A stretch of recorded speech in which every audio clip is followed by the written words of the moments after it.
everyone and welcome to your Puppy School informational video. My name's Lauren from Lead with Lauren and I'm a clinical animal behaviourist and also a puppy school tutor as well. And I wanted to talk to you today about why your puppy might not be coming back when there's other dogs around. I know this is a really common problem, so we definitely want to start working through this. So what I'll do is I'll give you the reasons why they might not be coming back, but also a way to make it better for each of those reasons as well. So reason number one. It might be that your puppy just hasn't learnt it well enough. So there's a massive difference between your puppy learning recall or learning a recall word in the home or even in the garden. If you then take it out into the real world, it's really difficult for your puppy to be able to learn amongst all of those distractions. They just haven't learnt it well enough in that situation. So it's not that they're ignoring you, but it's just that they maybe just aren't able to respond because they haven't learnt it.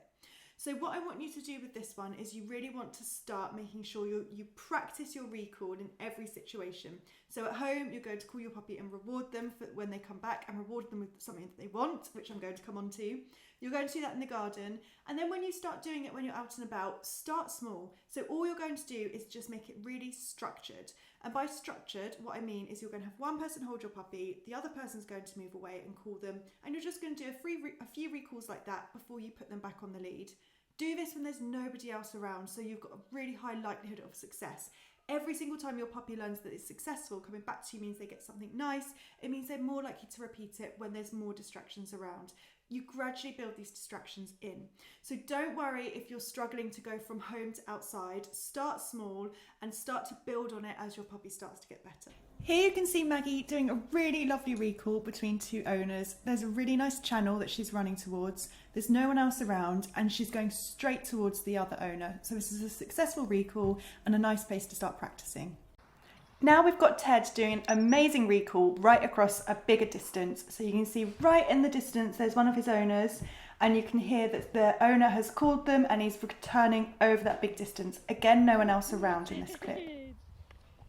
Here's a progression where Theo is coming back from someone right in the distance. If you struggle to get your puppy back when you're out and about and when there's other dogs around, it might be that what you're rewarding them with just isn't rewarding enough for your puppy. It's not enough of a motivation for them to come back to you. When your puppy is off and they're playing with other dogs and that's when you struggle to get them to come back, the reason they're with those dogs is because they're playing. They're not doing it for any other reason apart from interaction. Dogs speak the same language. We don't speak the same language as them, so it can be really difficult for us to start to teach our puppy that actually we're really fun as well. This is where you want to look at what you're rewarding your puppy with when they're coming back to you and how you can make this better or different when they're out and about. What works at home might not be working when you're out and about. So the first thing you want to do with this is toys. Toy play is so much fun for your puppy and it's going to teach them that you're just as fun as those dogs over there. It does take time and practice, so don't feel bad if when you first start playing you don't necessarily get a huge response. You need to just keep going. Find what kind of game your puppy likes. Do they like ones where they can chase? Do they like to actually chase the ball? Do they like to shake things? What kind of toys do they like? Practice with this and then start to take it out and about. In this clip, you can see Maple doing an amazing recall for some toy play. So she's been called and you see her owner has got a toy that Maple really loves and gets rewarded with that. Evie is giving a lovely demonstration of what you can progress to when there's dogs around. So this does take time, but once your puppy is able to play with you and there's no one around, you can start doing this when there are other dogs. It is useful to do this with dogs you know first of all and to make sure the distance is really big, but this is an advanced type of play. You can see how engaged Evie is. She's absolutely loving it and her owner's really getting involved in the game too. So start doing this when there's no dogs around, and what you want to start doing is building it up, so maybe when there's dogs in the distance you do some play with them. So you're changing up the type of reward that you're using so they start to learn that actually you are just as fun. Another reason might be that your puppy has learned that dogs are just fair game. So they've always learned that whenever there's a dog around, they get to go and say hello, they get to play, they get to run up to them as much as they want. And some people do that because they want to socialise their puppy. But remember, there's more to socialising than just getting your puppy to play with lots of dogs. And part of it is teaching them that actually you can't always go and say hello. So part of this is going to be teaching your puppy to actually engage with you when there's other dogs around. A good rule of thumb is if your puppy can't give you any kind of engagement or any kind of focus when they're on the lead, it's unlikely they're going to be able to do it off the lead. So that's something to think about and something to start practicing as well.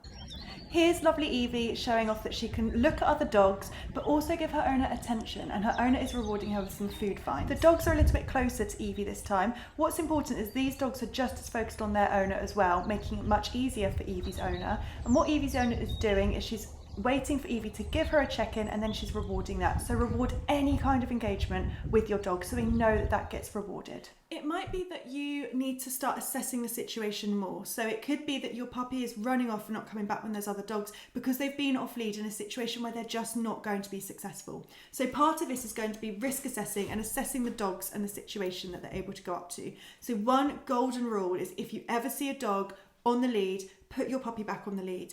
It doesn't matter how far away from them that they are, even if they're across the other side of the field. It is really surprising how far puppies will go if they want to go and say hello.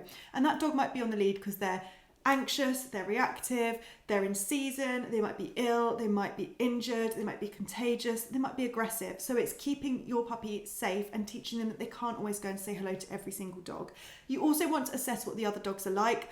Don't always go on what the owners say. Sometimes owners think their dogs will be better than they are in situations because puppies can be quite hard for some dogs to get used to. So always assess what that other dog is doing. Are they engaging in the play as much? Is their play too boisterous for your puppy? And is your puppy enjoying themselves?